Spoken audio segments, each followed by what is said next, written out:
సోదరీమణులకు Goshamahal MLA Raja Singh Rakshabandhan శుభాకాంక్షలు తెలిపారు. ఈ సందర్భంగా రక్షాబంధన్ ప్రత్యేకతను వివరించారు. హిందువులుగా పుట్టాం, హిందువులుగానే బతుకుదామని చెప్పారు. ఏ ఒక్క సోదరిమణి కూడా లవ్ జిహాద్ బారిన పడవద్దన్నారు. హిందూ సోదరీమణులకు తాను అండగా ఉంటానని రాజా సింగ్ హామీ ఇచ్చారు.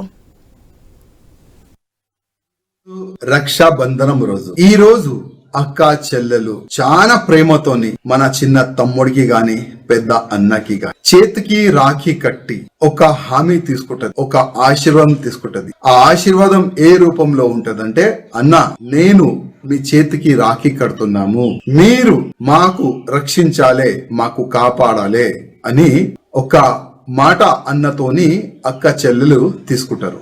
ఆ అన్న గాని ఆ తమ్ముడు గాని చెల్లెలకి కాపాడతా అని మాట కూడా ఇస్తారు, కాలు కూడా మొక్కుకుంటారు. ఇవాళ రాజా సింగ్ ఒక అన్నగా ఒక తమ్ముడుగా ఒక మాట తీసుకోవాలనుకుంటున్నాను. మీరు ఒక మాట ఇవ్వాలి నాకు. మీరు హిందూగా పుట్టినారు, హిందూగానే మేము మరిస్తాము, హిందూగానే మేము సస్తాం. ఆ మాట ప్రతి ఒక్క అన్న తమ్ముళ్ళకి మీరు ఇవ్వాలని నేను రాజా సింగ్ మా అక్క చెల్లెలకి కోరుతున్నాను. ఏ లవ్ జిహాదీ చేతు నుంచి కూడా మనము షికార్ కావద్దు, మనం బలి కావద్దు. ఆ ఒక సంకల్పం ఈ రోజు మీరు తీసుకుంటే చాలా బాగుంటదని నేను వ్యక్తిగతంగా మా అక్క చెల్లెలకి దండం పెట్టి కోరుతున్నాను. మళ్ళొక్కసారి రక్షాబంధనం అందరికీ శుభాకాంక్షలు.